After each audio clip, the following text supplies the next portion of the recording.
된다고요? 강력한 권력으로 지탱이 돼야 된다는 결정을 내리게 되는 것이죠.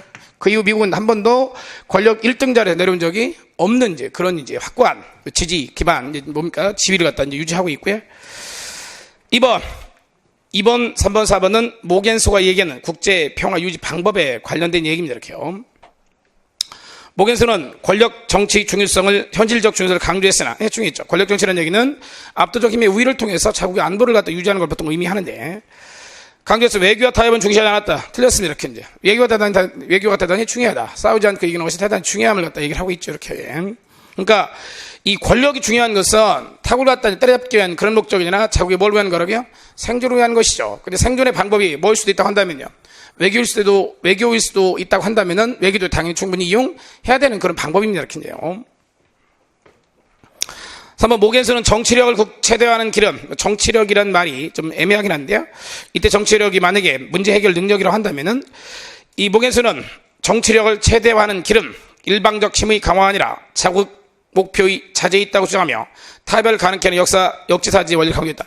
결국 이때 정치력을 한다면 문제 해결 능력입니다. 이렇게 그러니까 자국이 위협에 빠졌을 때 또는 타국과의 분쟁이 있을 때 어떻게 이걸 해결해서 자국의 안전을 유지할 것인가에 관한 문제인데 일방적 힘의 강화가 아니라 그러니까 일방적 힘의 강화는 압도적으로 전 세계를 압도할 정도로 패권국이 되기 전에는 결국 뭐 할 거라고요? 상대방을 위협에 빠뜨리게 될 겁니다. 상대방을 불안에 빠뜨리게 될 거고 상대방도요 무장을 하게 될 겁니다. 그럼 이제 분쟁은요 해결되기 어려울 것이라고 판단하는 것이 이렇게 이제 그러니까 적절한 선에서 뭘 해야 된다고요? 멈춰라. 왜냐하면 기본적으로 무정부 상태 속에서 이 무정부 상태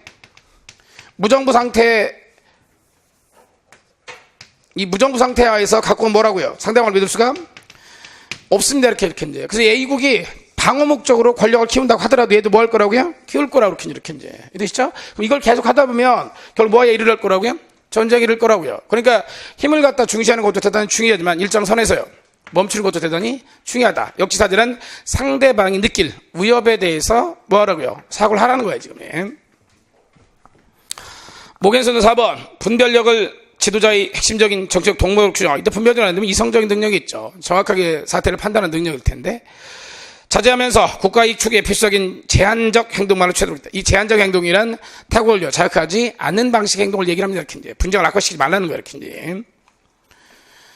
여기까지 전통적 현실주의 얘기했었고 행태주의 현실주의 이렇게. 행태주의는 뭘 설명하는 방식이냐면 결국 이 국제정치라는 게 국제관계라는 게 국가 행동을 설명하는 방식인데 이렇게요. 행태주의는 어디로부터 영향을 받는다고 이제? 실증주의에 영향을 받죠. 이렇게. 실증주의는 학문이란 실제 증명되지 않는다면요. 쓰레기라고 이렇게. 증명할 수 있는 것만이 뭐라고요? 학문이라는 강조를 하고 있는 거죠. 이렇게 이제. 그런 입장이에요. 그래서 뭡니까? 국제정치에 행위자가 있죠. 행위자. 행위자의 행동이라 뭘요? 행동이나 태도를 분석해서 이 행위자인 이 국가 간의 행동, 국가 간의 행동의 결과, 이걸 갖다 연구하려고 하는 것이 이렇게. 국제정치는 무엇이냐? 또는 국제관계란 무엇이냐? 국가는 어떻게 행동하느냐에 대해서 그 국가가 뭐 하는 걸 보고요. 행동과 태도, 이걸 보고서 뭐 하려고요? 결론을 내려고 하는 그런 방식이 이렇게 이제. 그래서 이걸 통해 가지고 결국 증명을 통해서 국제 정치학의 과학화를 추구했던 그런 이제 유파였었고, 이렇게, 사회학 쪽의 이론들이 이제 정치학 쪽으로 넘어온 그런 내용들, 이렇게요. 과학적이죠. 이 과학적인 걸 강조하는데, 이 과학적인 건 바로 뭐라고요? 이런 것이 이렇게 이제 연구에 있어서 증명을 강조하고, 입증을 중시했던 그런 이론들입니다, 이렇게.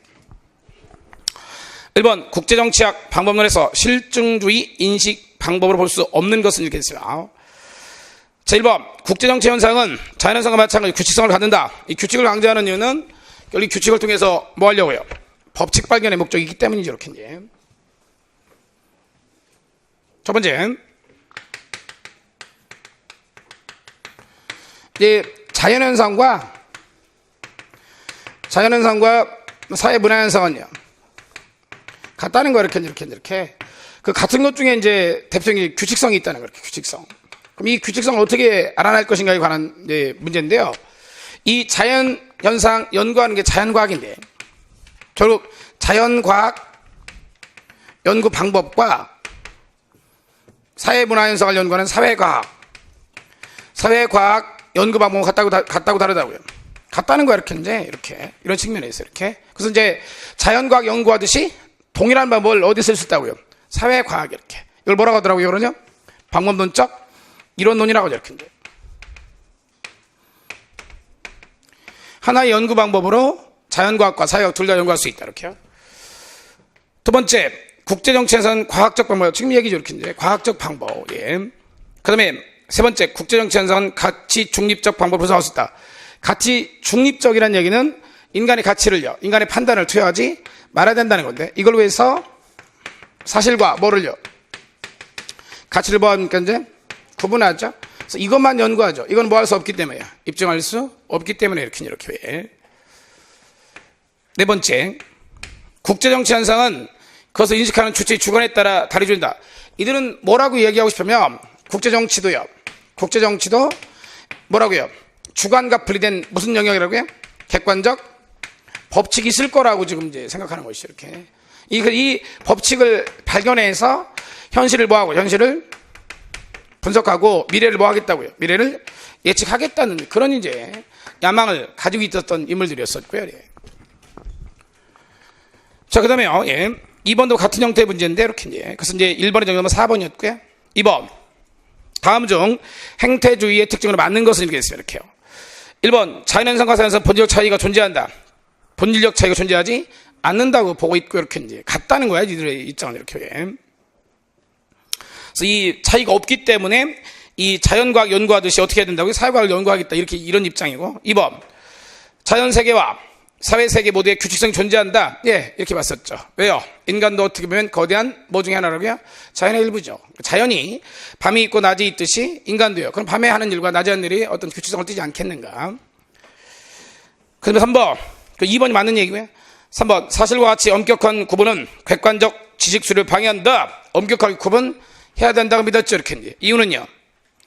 이유는 행태주의는 연구 방법이 입증, 검증을 통한 방식인데 가치는요, 입증할 수 없다는 것이 이렇게 그 가치를 갖다가 연구 대상에서 배제합니다. 예. 그래서 결국 후기 행태주의가 나오게 되는 것이고요. 4번, 믿을 만한 지식은 궁극적으로 직관이 아니라 검증, 입증, 사회과학적 연구 방법을 통하죠. 이제 직관이라는 게 뭐니까 직관이란 꿰뚫어보는 거죠. 이제 관통, 곧게 한 번에 뭐 한다고요? 꿰뚫어 보는 방식이죠. 연구자의 능력을 통하는 겁니다. 이렇게. 그러면 연구자 A와 B와 C가요, 직관을 할 수 있는 능력이 서로 다를 거고, 직관의 결과도 서로 다르겠죠. 그러시죠? 그럼 법칙화할 수가 없다는 뜻이죠. 법칙화하려면요, A 연구자, B 연구자, C 연구자 결론이 뭐 할 거라고요? 같아야 될 거 아니야. 근데 직관에 의한 것은 그럴 수 없게 되겠죠. 이렇게. 이 직관에 의한 연구 방법이 누구에 의한 연구 방법이냐면 전통적 현실주의자들의 연구 방법이었죠. 이렇게요. 정답은 2번이었고요. 설명하겠습니다. 행태주의에 대한 설명으로 잘못된 겁니다. 이렇게. 1번, 행태주의는 연역적이 아닌 창조적인 상상에 의한 귀납작. 틀렸습니다. 이렇게. 이제 행태주의는 철저하게 연역적인 방법이죠. 연역적인 방법은 뭐라고요? 모델, 가설을 설정합니다. 가설. 행태주의 연구 방법은 뭘 설정한 다음에? 가설을 설정한 다음에 이걸 뭐 하는 방법이요? 이걸 갖다 입증하는 방식으로, 그래서 뭐 한다고? 법칙을 갖다가 주장한 이런 방식이 이렇게. 철저하게 뭐라고요? 주제문이 어디에 있는? 앞쪽에 있는 형태입니다. 그러니까 뭐라고요? 두괄식 형태죠. 연역적 방법이 의합니다. 이렇게. 행태주의는, 그러니까 원래대로 하면 행태주의는 귀납적이 아닌 창조적인 상상에 의한 연역적 방법으로 논리적인 일관성을 갖고 실제 세계에 있어서 경험적으로 검증세에 있는 가설을 수립할 수 있는 분석들을 강조, 그러니까 가설을 만들어 놓고 현실 세계에서 뭐 하는 입증해 가는 방식으로 법칙을 만드는 그런 입장이었습니다. 이번 행태주의는 경제업, 탐력, 선택, 기대형, 협상이론 등등을 차용했다. 국제정책은 뭐였다고요? 하나의 다리란 이론이 아니라 사회과학의 다른 영역을 많이 이제 연구 내용을 가져옵니다. 국가의 행동을 설명하기 위해서. 3번, 행태주의 영향으로 국제정치학의 연구에 컴퓨터 시뮬레이션 기술과 체제 이론 등이 도입됐다. 이 맞고요. 4번, 행태주의는 역사에 기초한 이론은 역사에 한정되는 역사도 갖게 되고 이질성의 과장을 초래하는 것을 보았다. 역사에 한정되면요, 결국 법칙을 만들어낼 수 없을 거고, 역사적 사건을 통한 결론은요, 그 역사, 그 사회에는 들어맞지만 인류 보편의 어떤 가치나 법칙을 만들어낼 수는 없을 거라고 이렇게요. 정답 1번이었었고요. 좀 쉬고 하겠습니다.